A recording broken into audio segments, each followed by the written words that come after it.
একদমই অবাক হয়ে যাবেন ফেসের ভিতরে এইভাবে ক্রস আঁকলে কি হয়। রে ভাই এই হ্যাকটা দেখে আমি তো পুরাই অবাক। দেরি না করে তাড়াতাড়ি বললাম আমি ওই হ্যাকটা শুরু করে দিছি। কিন্তু সেম ওই আপুটার মতোই বললাম আমি ক্রস আইকে নিছি। তারপরে আমি যেটা করবো হান্ডিয়ানের একটা লিকুইড কন্ট্রোর দিয়ে একটা দাগ দিয়ে দিব করে আমার মোটু গালগুলো একটু পাতলু পাতলু লাগে। হান্ডিয়ানে নিয়ে নিয়েছি লিকুইড ব্লাশ, 3টা শেড বললাম আমাদের কাছে অ্যাভেলেবল আছে। তো আমি প্রথমে নিয়ে নিয়েছি লাভ কেক শেড। এটা বললাম একদমই সফট কালার, একদম গাঢ় কালার পছন্দ করো না হালকা কালার পছন্দ করো এটা নিয়ে নিতে পারো।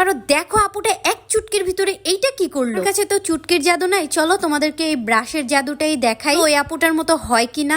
এগুলো হলো ছোট ছোট কিছু টেকনিক এর শেপটা যাতে অনেক বেশি সুন্দর লাগে, জন্যই বললাম এই টেকনিক গুলো ফলো করা। পার্লারে গেলে দেখবা তোমাদের ফেসের বললাম অনেক শেপ দেয়, কাট করে, বলতে চাইতেছি কন্ট্রোর করে। তোমাদেরকে এখন আমার ফাইনাল রেজাল্টটা দেখাই। দেখো এই পাশটা আর আমার গালের এই পাশটা। এখানেই বললাম শেষ না, অবশ্যই আমার দুইটা ফেসের পার্থক্য দেখে একদমই বুঝতে পারছো। ভাই আমি হলাম বাঙালি মেয়ে হবো আর গাল ভর্তি ব্লাশন দিব না, এটা তো হতে পারে না। আমি একটু গাঢ় কালার ব্লাশন নিয়ে নিয়েছি যাতে করে আমার গালটা আর একটু বেশি বেশি লাল লাগে। হলো ভাই আমরা বাঙালিরা কিছু দেই আর না দেই, গাল ভরে বললাম অনেক ব্লাশন দেই। তো এখন আমার দুই পাশের পার্থক্যটা অনেক বেশি ভালোভাবে বোঝা যাচ্ছে। হ্যাঁ সবগুলো প্রোডাক্টই বললাম লিমা ক্রিয়েশন ফেসবুক পেজে পেয়ে যাবে। আমাদের কাছে আমার হ্যাকটা কেমন লেগেছে অবশ্যই আমাকে জানাবে।